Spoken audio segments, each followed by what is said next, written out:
friends. I'm sure all of us are desirous of having good spelling power and at the same time good vocabulary.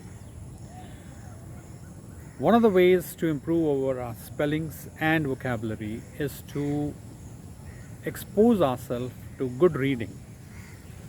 I remember I wasn't able to pass in my dictation tests up till class 7 in spite of being punished.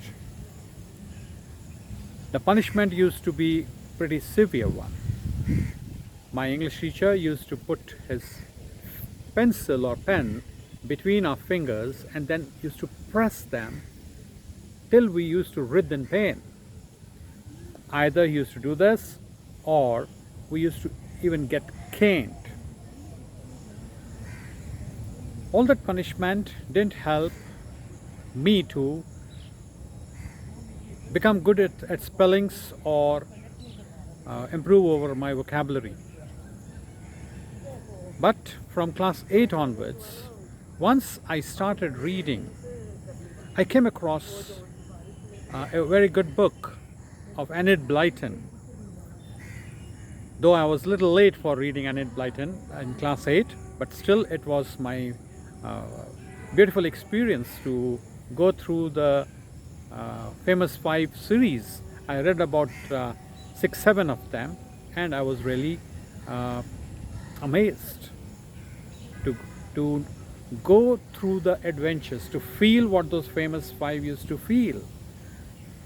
My heart used to throb when some exciting event used to take place.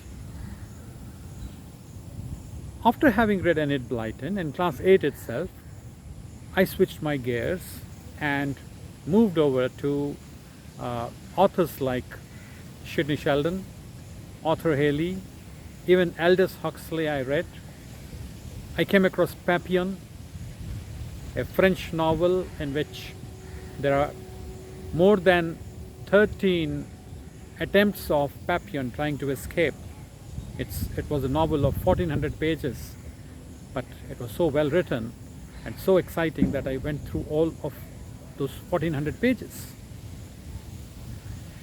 By the time I had reached class 10, along with my few other friends who were also voracious readers, we kept on reading, and automatically, without making any special attempt,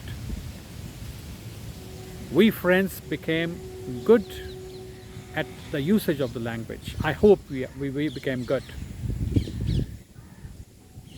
The spellings and the vocabulary and automatically our writing skills and the spoken skills also got improved. Another factor that we all focused upon was to get exposed to the spoken English, or even we wanted to develop a good listening skill. I always tell my students that you can become a good speaker or even a writer only when you are a good listener and reader. When we listen and read, we get ideas. And through these ideas, we can express ourselves. We can speak and we can even write. So take the advantage. You learn. There are various advantages of reading. Your language improves. You improve over your language skills, and at the same time, learning is taking place. We are learning new stories. We are coming across various situations of life which probably in our own life we will not come across.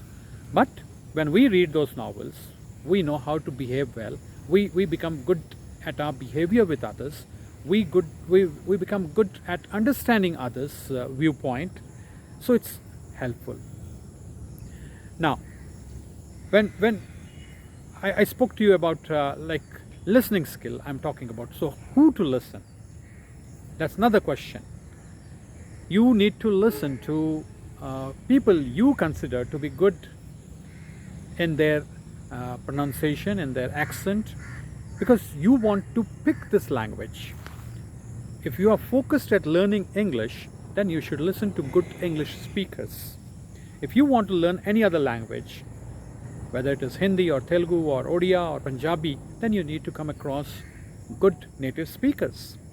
So we friends, we decided that how to come across a source from where we can listen to correct English and correct pronunciation, because we all lived in a very remote place called Jaipur in Odisha, where the exposure to English was very less, except for our principals, Mr. Anup Ambrose, and a couple of teachers in the school. We didn't get this kind of source. Even if they were good, we were not with them throughout the day. So we wanted some source which could be with us during our leisure time also. So one source that we all agreed upon was to listen to BBC. We all invested in our small transistors. In those days also, a transistor used to cost about 150, which was a big amount during those days, but our parents helped us. We picked up these transistors and we used to stay tuned to BBC. Now, while listening to BBC, it used to help us to listen to correct accent, pronunciation, and it also helped us to learn the news. We used to get to know about what's happening in the world. And for a little entertainment, we used to switch over to either Australian radio and listen to the songs from there. And that's how we grew. We grew up, and we read. We got exposed to correct language from reading, and the listening part we took help from BBC. So in the present scenario also, you all can do that. You all can do this. And I would advise you to watch National Geographic Channel, Discovery channels, not in Hindi medium, but pick up the channels which are in English if you want to learn English.